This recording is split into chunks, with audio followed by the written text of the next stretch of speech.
Woman rose from her watery grave at the bottom of Lake Pontchartrain. It was like she was determined to lead an investigation into her own murder.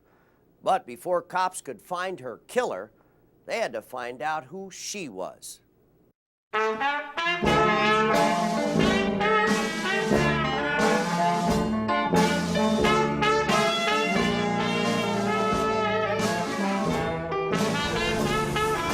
Veteran New Orleans homicide detective Marco Dema spent more than 25 years tackling some of the hardest murder cases the Big Easy has ever seen. I was directly responsible for handling over 800 homicides and was indirectly involved in probably another 2,000. In 2003, Marco retired from the New Orleans Police Department, but he couldn't give up detective work.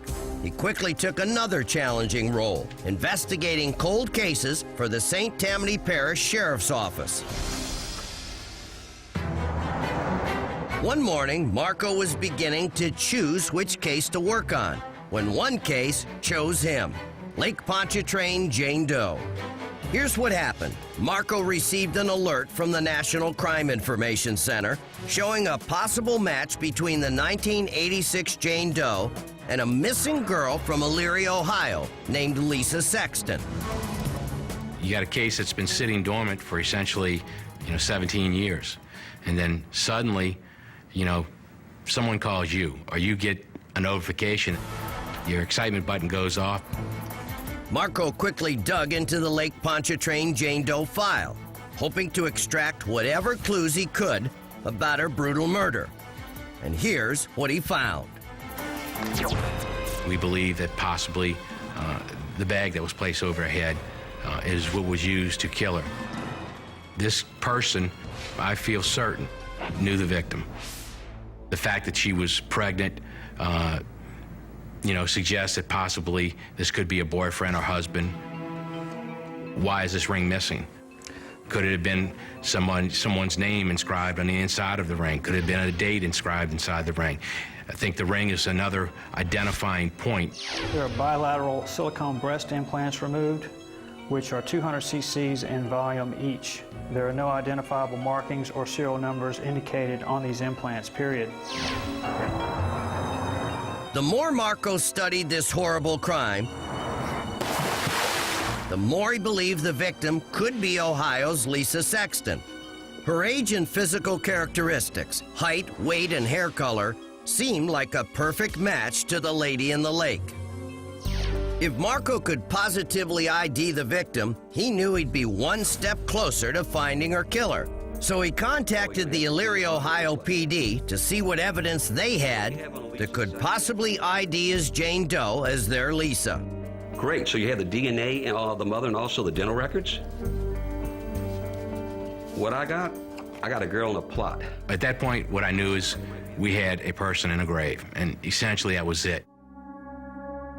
There was no DNA taken. In 1986, we didn't know about DNA.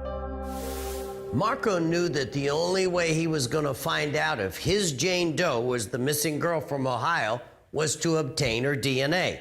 The only way to do that? Exhume the body. But first, he had to find it. And it wouldn't be easy. She'd been laid to rest in an unmarked grave. Fortunately for Marco, the crime scene investigator who originally worked the case left him a trail to follow. What we way ahead in this particular instance, which helped us immensely, was a photograph of the gravesite. If you look at the photograph, there's one cross and a bunch of trees. And essentially that was it. Armed with the picture, Marco drove to the cemetery.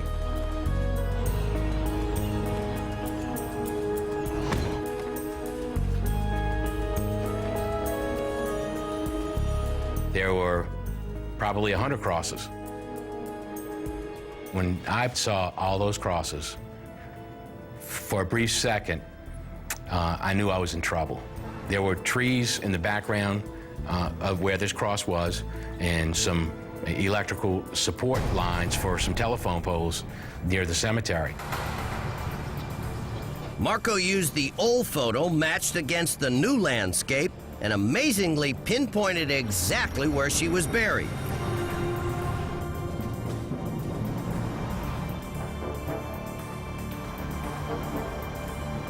It was now time to dig. On a hot September day in 2003, after 17 years in the dirt, Lake Pontchartrain Jane Doe was unearthed. It takes special skills to examine skeletal remains that have been buried for so long. And Marco knew one person who could handle the job, a forensic anthropologist known as the Bone Lady. When I look at bones, I think of the bones as telling a story. They can tell us the age, the sex, the race of a person. They can tell us how tall that person is. So the skeleton itself is a fascinating story with a lot of puzzles involved. But when Mary Mannheim put the puzzle pieces together in this case, she quickly realized they didn't fit. Mary spotted metal fillings in Lisa Sexton's x-rays. But when Mary examined Lake Pontchartrain Jane Doe's teeth, there were no metal fillings anywhere. Mary now knew the two women weren't the same person. Oh, don't tell me that. The dental records don't match. It was a big blow for Marco, but he knew that Mary could still help him in the case. So Mary teamed up with a forensic artist to create this bust of what the lady in the lake may have looked like. It was then scanned into a computer and enhanced to make her look even more lifelike. You can see details of how the process works at our website, amw.com, as well as much more information about the testing the Bone Lady did on Lake Pontchartrain Jane Doe's skeleton. Bones don't lie. We just have to be able, as forensic anthropologists, to tell the story that they're telling us.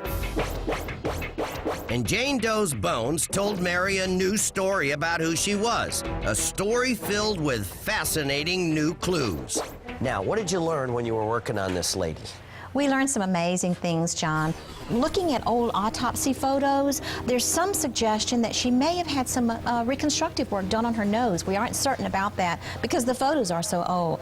But one of the most amazing things we discovered had to do with her right hip. She had injured that hip sometime before she died, and the bone was changing. The appearance of that bone told us that it was an old injury. And so that healing, or the process itself, gives us a clue as to what may have happened to her before she died, and maybe a clue as to who she is. Marco was hoping the new clues were enough for our viewers to identify Lake Pontchartrain Jane Doe when we profiled the case earlier this year. One of the things I knew was it was going to generate a lot of information. A lot of the folks are calling about breast implants having serial numbers. I was just getting ready to notice it. They didn't have any serial numbers on them, which back then they did, now they do. So the program did what I thought it would do. We have a lot of call-ins on people who are missing, reported missing, so we have a lot of legwork to do. Hopefully that, we'll have some successful conclusion with the information we generated tonight. Marco then began the daunting task of going through the leads one by one. You hope the person calling gives enough information that you can work with, but more often than not, they don't. But that would soon change. Marco was chasing down another dead-end lead when his phone began ringing. The sweet voice on the other end of the line belonged to an AMW tipster named Brenda Hoover. And she had an unbelievable tale for Marco that made him think there could actually be a light at the end of the tunnel. She was supposed to come back. She goes on to tell a story about how she used to frequent a Waffle House here in the Slidell area. And she became somewhat friendly with a girl that worked there. The girl identified herself by the name of Jennifer Goss. Brenda went on to explain that there were so many similarities between this Jennifer Goss and our victim. At that point, you're thinking you're on to something, and you're very, very close. You just have to take it step by step and try and see if this is the girl. Could it be we're finally close to solving this mystery? Could the Lake Pontchartrain Jane Doe really be Jen Goss? Somehow, cops had to match the name to the body, and their biggest clue turned out to be this picture of a baby. We'll show you why when we come back.